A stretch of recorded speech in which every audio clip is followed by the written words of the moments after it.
दाराशी सुरेख नक्षी जोडीत जाती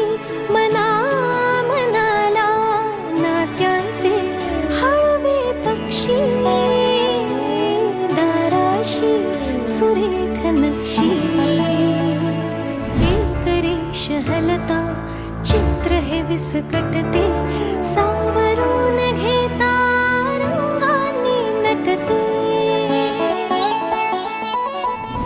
या वातीला